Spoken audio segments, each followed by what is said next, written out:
மொத்தமாக உங்களது ஃப்ரெண்ட்ஷிப்பையும் உங்களது ஃபேண்டசியையும் அவர் விரும்புகிறார் என்பதை பகிரங்கமாகவே சொல்வார். கூடுதல் கவனம் எடுத்துக்கொள்ளுங்கள். இப்போ இதுக்கு பரிகாரம் அப்படின்னா நீங்கள் இந்த யோகா, மெடிடேஷன், தியானம் போன்ற விஷயங்களில் ஈடுபட்டு நம்மிடம் பழகக்கூடிய நபர் எதற்காக பழகுகிறார் அப்படிங்கிறத நீங்கள்லாம் பார்த்த உடனேவே கண்டிப்பாக கண்டுபிடித்து விடுவீர்கள். அதற்கு மட்டும் கூடுதல் கவனம் எடுத்துக்கொண்டால் போதுமானது.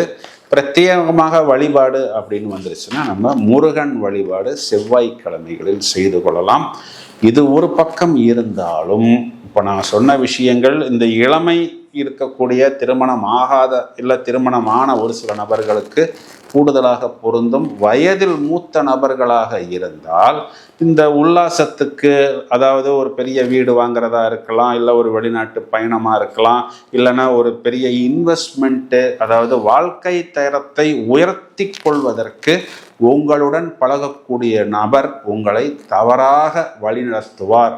அது குறிப்பாக தொழில் ரீதியாக அப்படிங்கிறதுனால கொஞ்சம் கூடுதல் கவனம் எடுத்துக்கொண்டால் அதுவே போதுமானது. தொடர்ந்து இணைப்பில் இருங்கள். நிறைய பதிவுகள் தயாராகி கொண்டிருக்கிறது. Thank you friends.